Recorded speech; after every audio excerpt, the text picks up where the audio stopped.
kõik oleme Jeesuse Kristuse jüngrid ristimisest. See tähendab, et see kõik, mis toimub kirikus,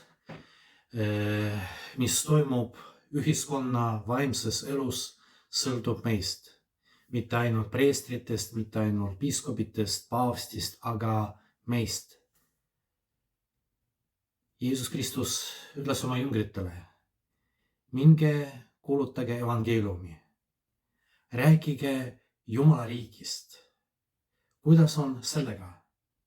Äkki me räägime Jumalast, Jumala riigist, aga kas see on niimoodi, et teised inimesed, kes kuulavad meid, kes näevad, kuidas me tegutseme selles maailmas, näevad, et Jumala riik, see on midagi ilus ja neil tekib soov olla ka selles Jumala riigis või vastupidi.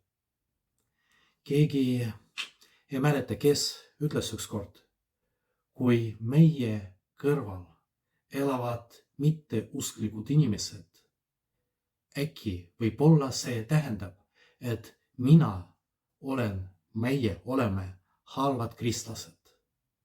Ma võin lisada, kui me näeme, et inimesed ei taha uskuda Jumalasse, et võib-olla meie riigis võetakse vastu seadused, mis ei ole kooskõlas meie usuga.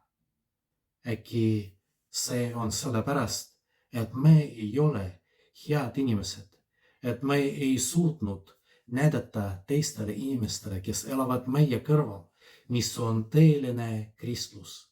Niisugune kristlus, niisugune Jumala riik, kus inimesed tahavad elada, millega inimesed tahavad liituda.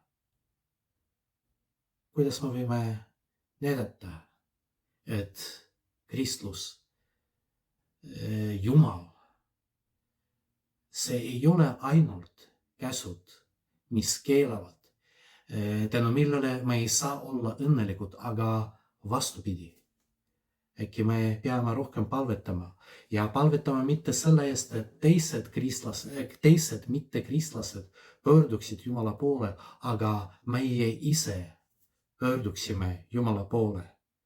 Et tänu sellele, et Jumal tegutseb selles maailmas, me võime olla Jeesuse Kristuse